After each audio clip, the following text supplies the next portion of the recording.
Alright. Hello everyone. Welcome sa ating lecture na pinamagatang Individualized Educational Program, Designing the Learning Path of Learners with Special Educational Needs. I am Sir Harold and I will be discussing to you the different aspects of the IEP. What are the parts of the IEP or the Individualized Educational Program? Who are the members responsible for creating this? And how do we create an IEP? So after this quick lecture, so we will have a demonstration on how to prepare this IEP. So let's get started. So we have the focus questions. The following focus questions are: number one, what is an individualized educational plan or the IEP? Second, when to develop an IEP for the child? Third, what are the parts of the IEP? And fourth, who are the persons involved in the development of IEP? And lastly, what is the importance of making an IEP for the child? So this is the part one, no? So the lecture. So the part two will be about the demonstration and how to create an IEP. So let's continue. Yeah. Number six, may pahabol pa. What are the steps in developing an IEP? So wala naman na siguro kasunod. Okay. So let's jump right into the first part of the lecture. Chapter one or the first part, what is an individualized education plan? So wala naman sigurong ah, hihigit pa sa example or sa katagang blueprint to illustrate the IEP. So kagaya ng blueprint, it serves as the master plan, okay, for the structure, for the building. Likewise, in the education of a children with of a child with special educational needs, yung IEP po, yung blueprint o yung mismong susundan natin as special education teachers. And of course, general education teachers can also refer to this. When they are teaching or when they are planning what to teach for the learner with special educational need. Kasi nakalapag na dun sa IEP yung specific goals para sa bata, yung specific interventions, hanggang kailan yung duration ng intervention na yun, kung sino yung responsible, at kung ano yung progress. So, parang yun yung customized curriculum ng batang may special educational need. Okay? So, let's proceed with the specific details about it. The IEP or the Individualized Education Program is a written document that's developed for each child who is eligible for special education. The IEP is created through a team effort and reviewed at least once a year. So let's highlight the phrase eligible for special education. So let me just review. Okay, let me ask you, ano yung dalawang criteria para masabing eligible ang bata for special education? Sige nga po. Again, what are the criteria for us to say that a child is eligible for special education? Basta ba may disability yung bata, eligible na to receive SPED? Okay, there are two eligibility criteria. The first one is the child has to be clinically diagnosed for a disability. Pangalawa, the child shall be proven not to be able to cope with the regular education. So, una, again, ulitin ko, clinically diagnosed with disability. Pangalawa, napatunayan na hindi siya makakope sa regular class dahil sa disability niya. Hence, kailangan ng specialized type of intervention. At yung specialized type of intervention na tinutukoy ko, yun na po yung special education. So those are the two criteria. And if the child passes those two criteria, eligible siya, of course. Then once na eligible na siya, upon parental consent, pwede na po siyang gawan ng IEP. Okay? So hindi po gagawa ng IEP kung hindi na-meet yung dalawang criteria. For example, clinically diagnosed lang. Pero yung bata pala, nakaka-cope pa naman sa regular class. So, hindi niya kailangan ng IEP. The fact kasi na may IEP yung bata means deserve ng special education yung bata. Okay, IEP is special education in actual written document kasi individualized. So kung nakaka-cope pa naman, so hindi niya kailangan ng SPED. Okay. Another scenario naman. How about hindi makakope yung bata sa regular class? Pero upon assessment, walang na-diagnose na kahit ano. So hindi pa rin na-meet yung two criteria. So anong problem? Maaaring nabubuli lang siya, maaaring meron lang siyang pinagdadaanan, kaya hindi siya nakakope. Pero wala siyang disability. So hindi pa rin niya kailangan ng IEP, hindi siya eligible for SPED. So again, the two criteria, first, the child has to be clinically diagnosed, and the second one, hindi siya makakope sa regular class. Kailangan po yung dalawa. Okay, and then itong IEP na to ay team effort. So meaning to say, hindi lang po isa ang gumagawa ng document na ito. Mamaya, so we'll talk about the members. And it is reviewed at least once a year. Okay, at least. So meaning to say, maaaring higit sa isa. Apo. Next. Let's proceed. Okay, quick lang to, no? Number two, when to develop an IEP for the child. So I think I've mentioned the hint earlier. So let's have an overview of the special education process. So according sa DepEd Memo number 44 series of 2021. So sa DepEd ito, uh, nagsisimula yung special education process through child find. So sa paghahanap or paglo-locate ng batang may uh, disability. Okay. O kaya mga batang hindi makasabay sa regular class. So we're trying to locate them in the community. Okay. Maaari namang directly from home. So maaaring yung parent yung mag-refer mismo. Okay. Yung parent ang mag-usang mag-refer. Or maaring referral coming from schools. Okay, maaari kasing nasa regular school sila initially, tapos napansin ng regular teacher nila na parang may problema yung bata. So, ni-refer ng regular teacher. Okay. So, let's begin with the idea of inclusive education. So, siguro pamilya naman na kayo sa idea ng inclusive education. Sa inclusive education, all students, regardless of differences and characteristics, are educated in regular classroom. Okay. Now, when does referral happen? Kapag yung batang in-include mo sa regular class, at some point, consistently bagsak or consistently poor ang kanyang performance, meaning to say, hindi makakope sa klase after all the interventions you gave, hindi pa rin makakope sa regular class. That's the time that you can refer the child. Kaya ko nilagay dyan. Ganyan yung diagram. Okay? Now, the next step would be the multi-factored assessment and evaluation. So, pansinin natin na yung referral directly from home and yung child find, yan yung iba't ibang pamamaraan na kung saan pwede nating malocate yung batang nangangailangan. Isang paraan through community, yung child find, isang paraan through yung mismong parent ang nag-refer, isang paraan din also when the regular education teachers are the ones who refer the child. Now, the second step would be the multi-factored assessment and evaluation.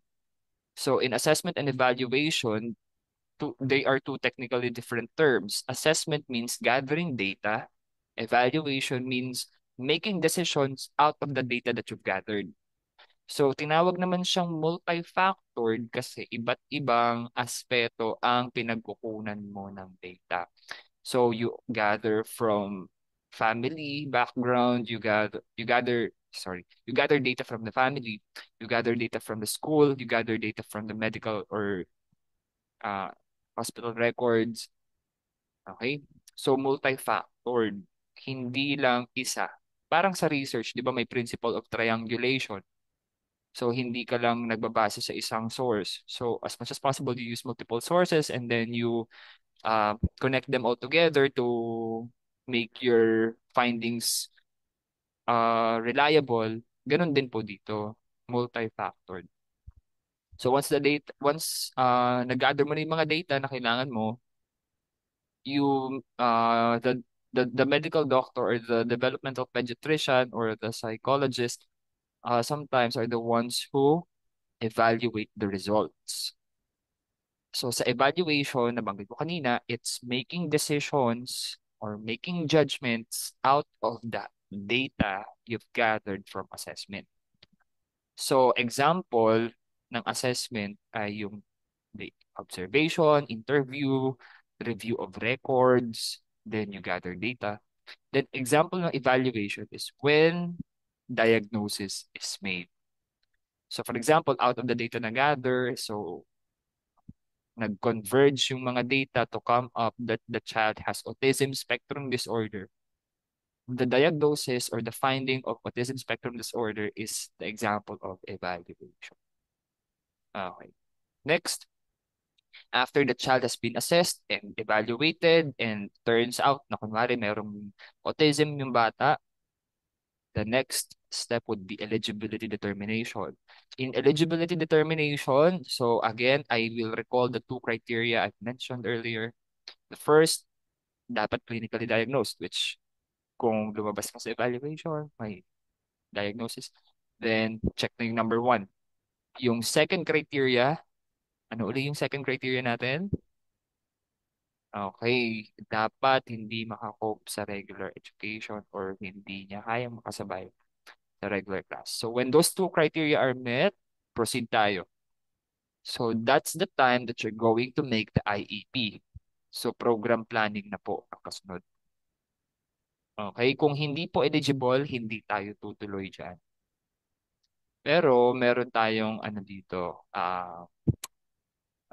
consideration. So you have to consider parental consent before you start doing the IEP. Okay? Next, after you create the IEP, halimbawa nagawa na natin siya, pagdedesisyonan na ng team kung saan i-implement itong IEP. Ngayon, meron tayong iba't ibang placement. Bigyan ko kayo ng example. Isang halimbawa ng placement ay segregation placement. I-implement nyo ba ang IEP sa hiwalay, sorry, kapag in-implement nyo na yung IEP sa bata, so I am trying to say na kapag tuturuan mo na yung bata gamit yung IEP, yung setup ba ng bata ay segregated or hiwalay sa regular students? Meron siyang sariling classroom, sa resource room, or sa SPED classroom. Ang tawag kasi ngayon, ano, resource room. Okay, so hiwalay ba? So segregation is one of the placement. Another placement is what we call integration. Pag integration placement, most of the time, the child is educated in a regular, most of the time, the child is educated in a resource room. Part of it, a little time or a little part of it is educated or allotted in general education class. So, anong halimbawa nun? So, kunwari, most of the time yung bata, ginugugol niya yung maghapon ng school hours niya sa SPED or sa resource room. Tapos, meron lang time na hinahalo siya sa regular students or sa regular class for socialization. Sa afternoon, babalik na uli siya sa sa resource room. So, segregated.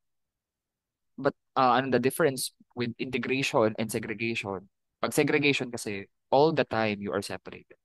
Pag integration, most of the time you're separated, but a few parts of your time you are with regular students.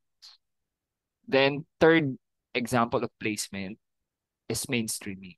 Pag sinabi namang mainstreaming, most of the time, you are with regular students. So, kasama ng bata yung regular education students. Then, a little portion is spent on resource. So, parang madalas, most of the time kasama niyo yung regular class. Then, for a specific subject or specific period of time, pinupull out siya. Tapos, i-educate siya sa resource. So, pwede ganun setup. Mainstream. Kapag full inclusion or inclusion placement all the time, maghapon, nasa regular classroom siya along with the regular education students. So yun yung apat na examples ng placement. So we have the segregation, integration, mainstreaming, and inclusion. So ang IEP, curriculum yan. Okay? Written document. So, ibig sabihin, kahit saan mo siya pwedeng i-implement. Alin man dun sa apat na yun. So, saan mo gagawin yun? Gagawin mo, i-implement mo ba yung IEP nang nakaseparate yung bata sa regular class? That's segregation. Or full inclusion. So, it depends upon the consensus of the team kung ano yung best na mag-work sa bata. Next, implementation. So, once that they have decided the placement, i-implement na nila yung IEP. Okay? And then, i-monitor nila syempre yung progress ng bata. Then, after that, at the end of the year, annual IEP review. Pero na-mention kanina, di ba, at least once a year, nire-review. Okay, so ito yun. Sa dulo, at the end of the school year. But sabi doon, at least. So, meaning to say, pwede kayong magkaroon ng emergency meetings. So, kunwari, meron kayong gusto i-revise immediately or emergency na i-revise yung particular goal nito. So, pwede kayong magpatawag ng meeting. Okay? Now, suppose na naganda kayo ng annual review. Okay. So sometimes there are cases na every after 3 years pinapa-assess uli yung bata to check if there are progress or may nag-appear na panibagong disability or i-correct kung ano man yung posibleng misdiagnosis or whatsoever. So at least 3 to 5 years pinapa-reassess yung bata to, validate or to check the current status of the child. Now, upon assessment and evaluation, syempre, it will proceed once again to eligibility determination. Now, kapag nasa eligibility determination na kayo sa second cycle, kapag na-meet pa rin yung dalawang criteria, let's say, diagnose pa rin, and then hindi pa rin talaga makakop sa regular class, tutuloy pa rin kayo sa second cycle. Okay? Now, kung hindi na-meet yung dalawang criteria, okay, ano lang pangyayari? So, hindi siya tutuloy kasi hindi siya eligible eh. So, sana siya? No special education. Balik na siya sa inclusive education or balik na siya sa regular class. Okay? So, mag-a-adjust na lang si teacher kung kinakailangan doon. Okay? So, yan po ang ating flowchart. Ito pala, okay, so inalala ko pa kanina, meron pala ako specific slide for placement options. So, ito yon yung binabanggit ko kanina. We have the segregation, integration, mainstreaming, and inclusion. So, sa segregation, meron pa tayong apat na specific setups. Basta mahalaga talagang sila ay completely separated all the time. So, pwedeng hospital bound. Kung hospital bound yung student, so pwedeng i-implement yung IEP sa hospital. Remember, special education is a service. Then, if it's a service, then it can be implemented anywhere possible. Okay? Next, residential. So, pwedeng sa bahay, separate school, or pwedeng sa resource room. Pag integration, so sinabi ko nga kanina, itong 70-30 na to, estimation lang. So, most of the time, nasa resource room, hinahalo lang siya sa regular class for, a little amount of time. Mainstreaming, most of the time nasa regular class siya, for some time pinupull out lang siya para mas matutukan. Sa inclusion, talagang maghapon siya sa regular education. Pwedeng with support, kagaya ng mga assistive technology or wheelchairs, examples like that. Or without support. Okay? Next. What are the parts of the IEP? So, titignan naman natin ngayon yung pillars o yung mga bumubuo sa IEP. So, iba't ibang state or iba't ibang countries, iba-iba ng format, ng style ng IEP, but there are common elements. So, what I'll be discussing to you are the elements that make up the IEP. Para regardless of the style, but if you're familiar with the element, then there's nothing to worry about. So here are the parts of the IEP. First, the child's basic information. Then we have the needs analysis. Sa needs analysis, nandyan nakastate yung current uh, status ng bata sa bawat area. So nakastate dyan yung bawat strengths and weaknesses niya sa bawat area. Then, bakit may word na analysis? Kasi later on, gagamitin mo yung part na yan to analyze ano ba yung gagawin mo ng goal. Okay? Then we have the present level of academic and functional performance. So this is a more specific part or version ng needs analysis. Okay, so mas specific siya kada area. So makikita natin mamaya sa template sa part 2 ng video na to. Okay, so makikita nyo doon na nakaseparate yung current level or current status niya sa academics, sa motor skills, sa social, etc. Bakit may nakalagay dyan na baseline data? Kasi yan yung magiging basis natin if we're going to create the plan itself. Diyan tayo titigin, diyan tayo magbe-base. So anong relationship ng bullet number 3 sa bullet number 2? It's almost the same. There are IEPs na wala ng needs analysis. Pero lahat ng IEP merong present level of academic and functional performance. So mamaya makikita natin yung example nila. Annual goals or the goals. So ito na yung mismong target mo na ma-develop ng bata for the year. Yung goals na yan, pwede pa nating i-breakdown yan into more specific objectives per quarter. Okay? Na pwede nyo ma-achieve per quarter. But at the end of the year, it should lead towards your goal. Okay? At ito yung sinasabi natin kanina. Short-term objectives. Goals are too broad and vague that you cannot achieve it immediately. So, sometimes goals are, written to signify what you want to achieve for the year. Pero if you want to be more specific and you want it to be more manageable, you have to break it down into small, achievable targets. So we have the short-term objectives. Then we have instructional and support services. So based on your objectives, ito yung mga specific targets mo, no?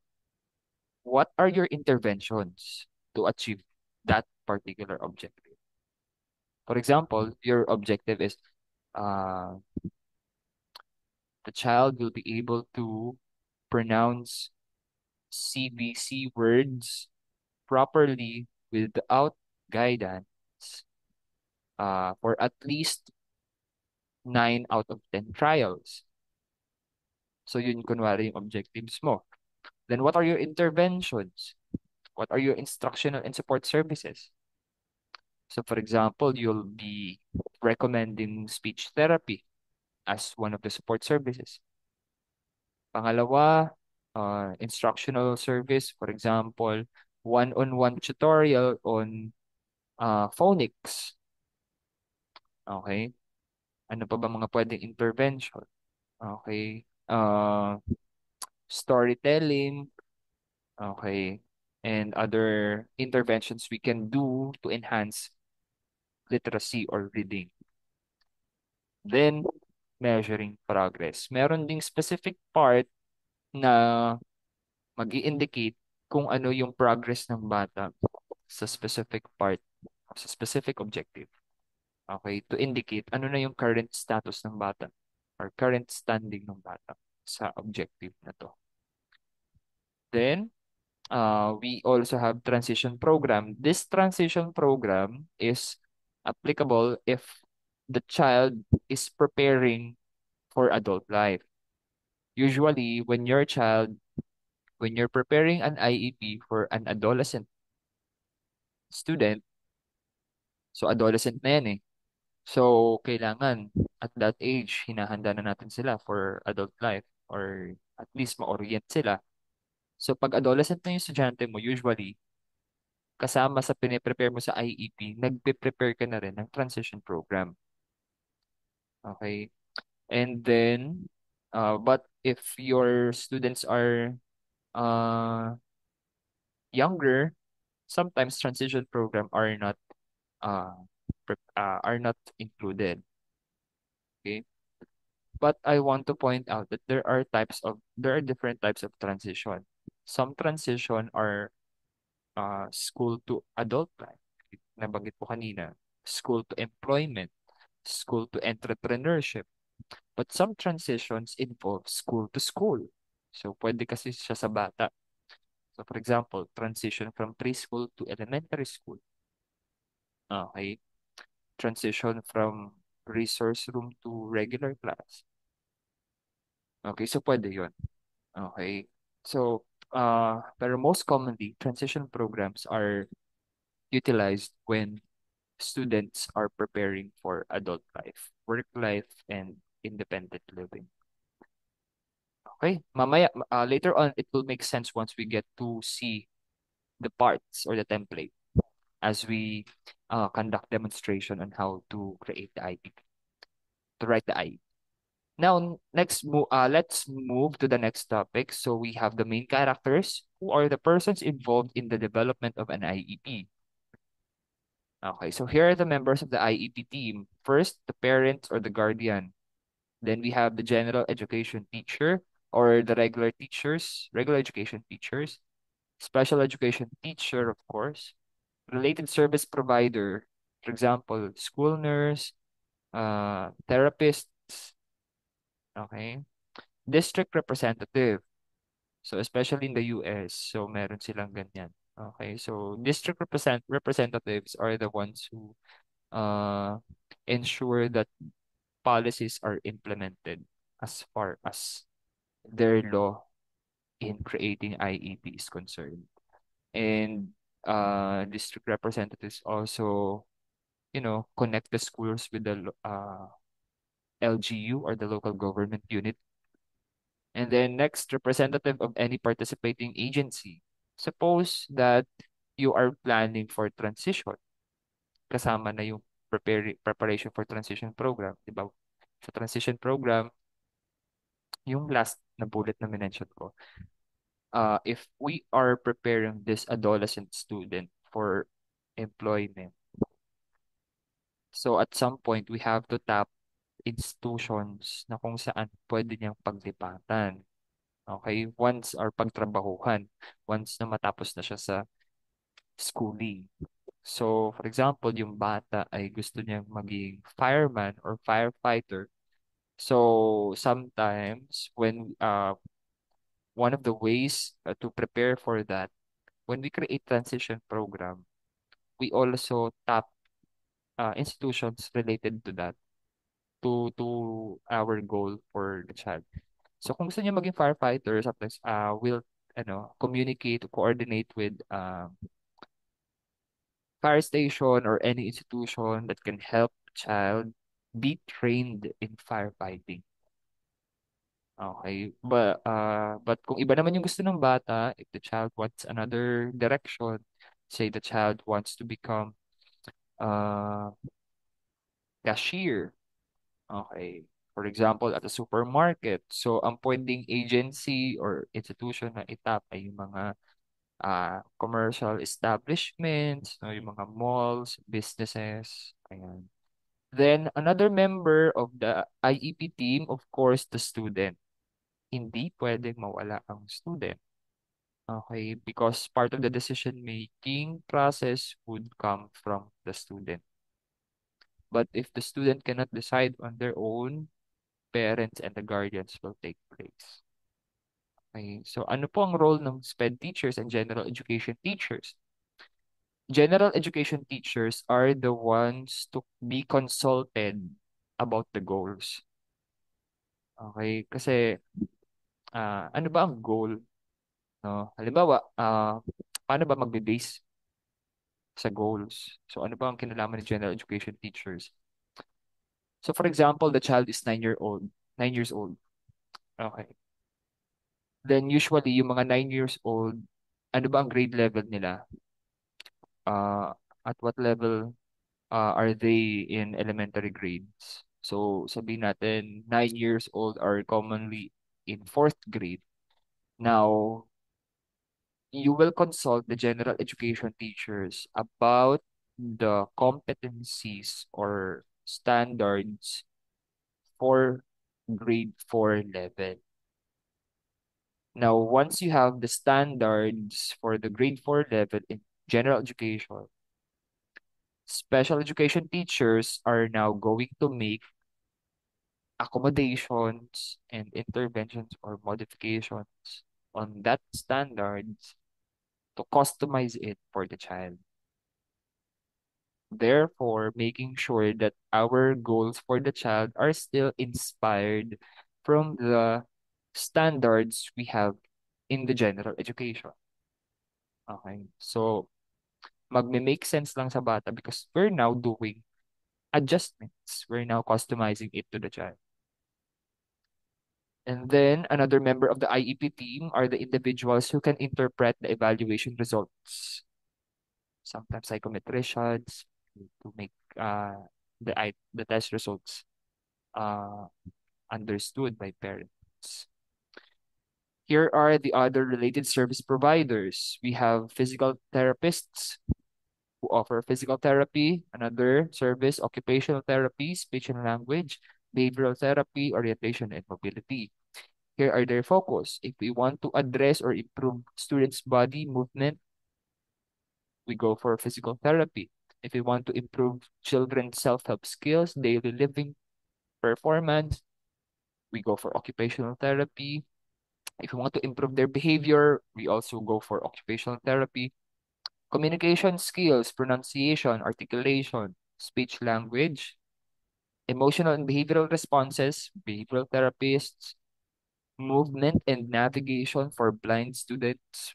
We look for orientation and mobility trainers. Okay? So yun po yung mga examples ng related service providers. Okay? Next, what is the importance of developing an IEP for the child? Okay? So here are the importance. Okay. By having all of the students' information about their present levels, goals, supplementary aids and services, related services, and service time on one document, everyone stays on the same page and knows what everyone else is doing.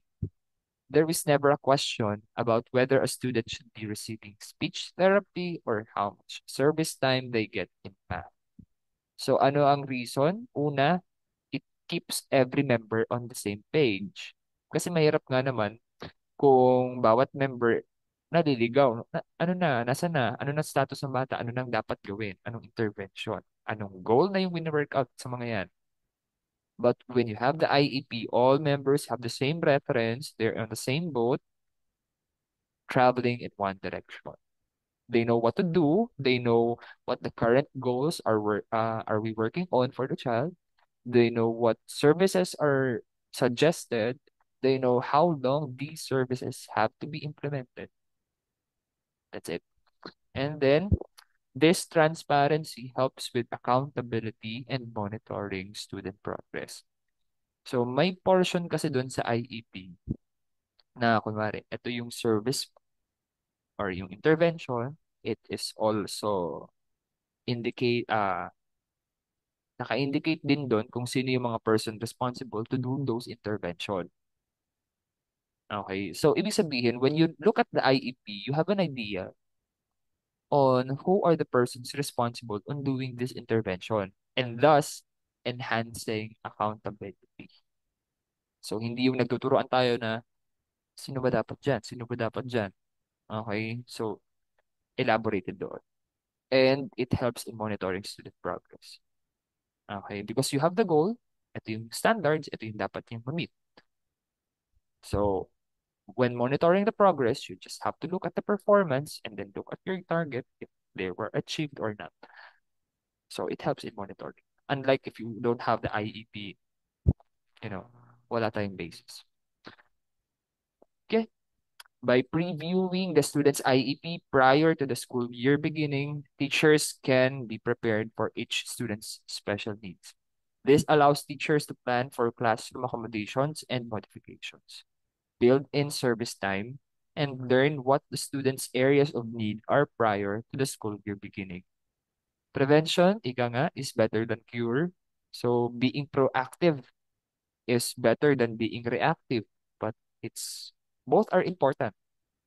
But uh, it's crucial also to be proactive, to know, to expect, or to anticipate what are the possible challenges, and to be prepared for those challenges.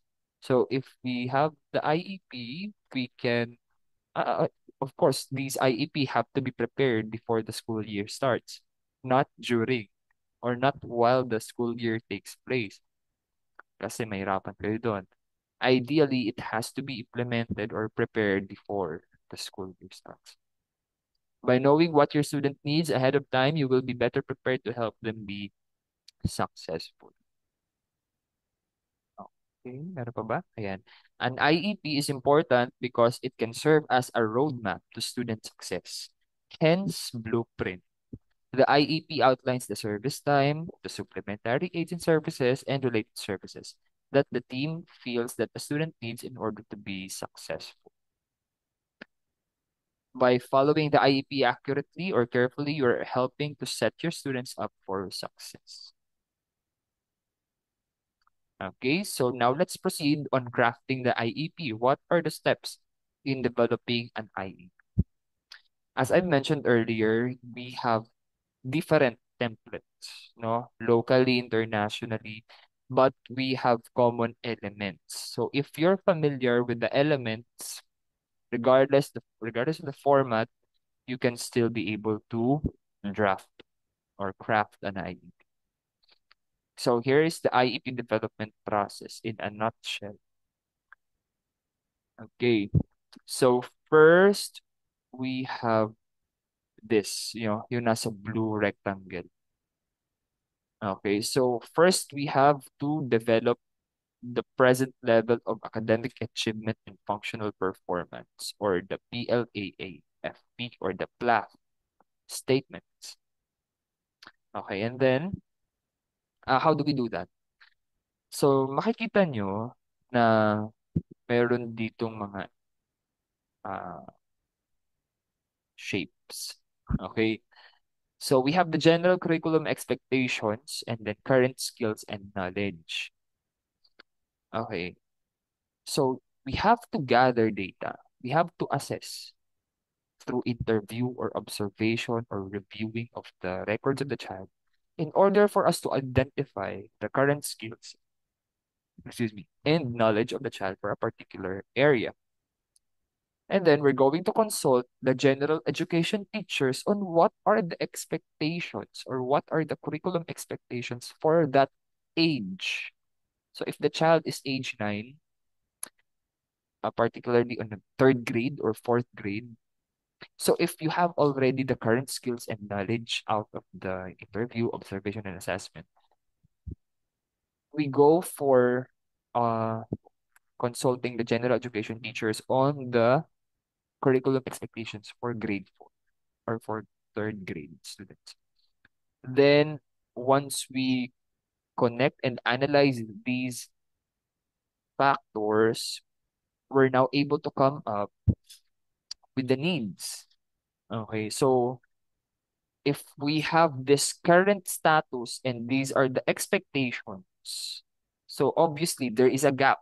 Okay, so again, if this is the current skills and knowledge, and these are the general curriculum expectations for that child, we have a large gap here.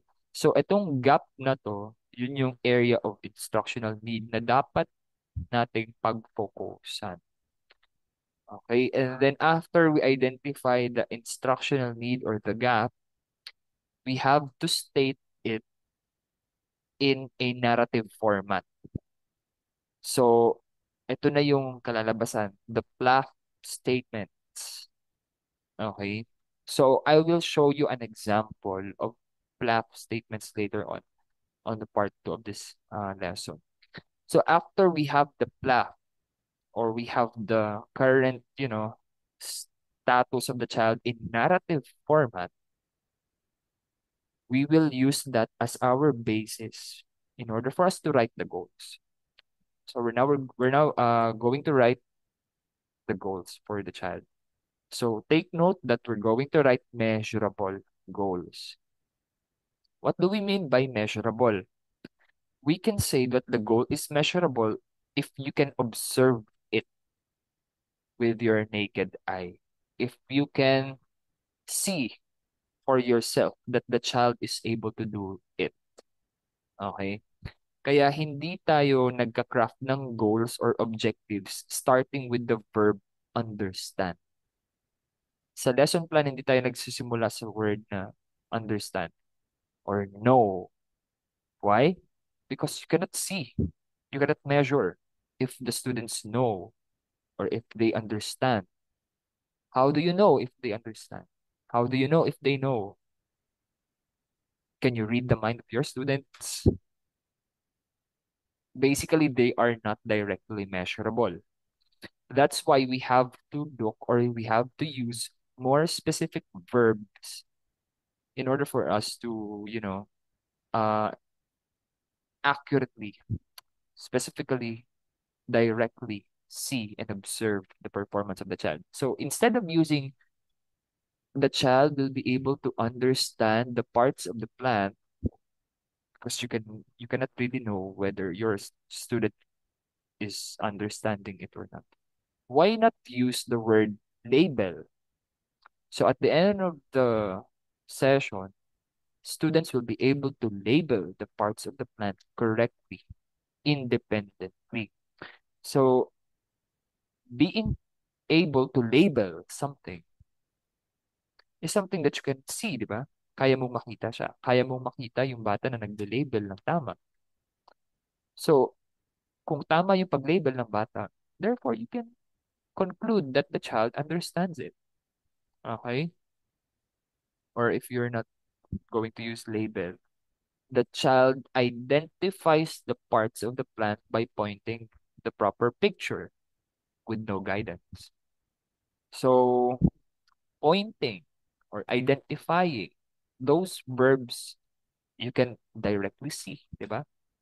And if the child identifies correctly, then you can say that the child knows it, that the child understands it. Okay. Then, after we write the measurable goals, we're going to write the interventions or the services that we can provide para ma-reach yung goal. Okay?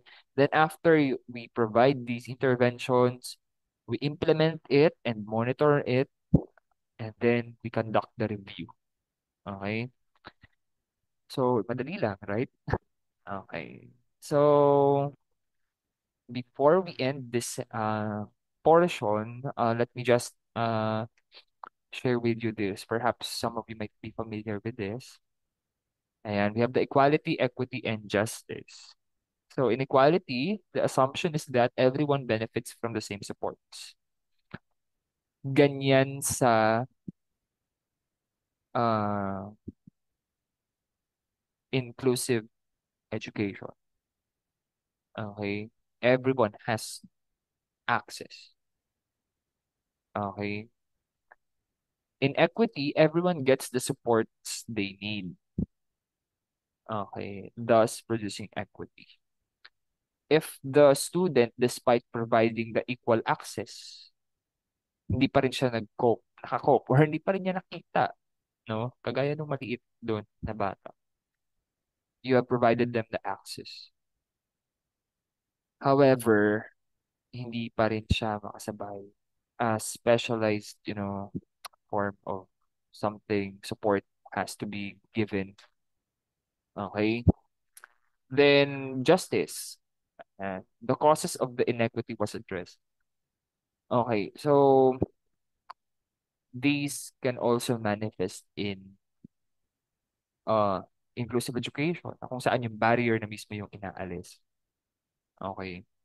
So, special education, creating IEPs, pwede siyang pumasok sa part ng equity, no? Pero these are not crucial concepts. I just shared it to you because gusto ko makita ninyo na yung uh, relationships ng inclusive education, special education. Okay? So in special education, we give specialized intervention for a particular student who actually needs it. Okay. And then hoping that the child can, in the end, be able to perform just like how other students perform. Okay. So, ending this portion with a short quotation, inclusive education does not stop in welcoming all learners. It continues by providing them with equal learning opportunities, fair treatment, and a modified environment to support their learning and achieve success. And if the child cannot cope with the regular education set up, then the child is referred to a specialized intervention. Okay? The child is referred to referral, perhaps towards giving them IE.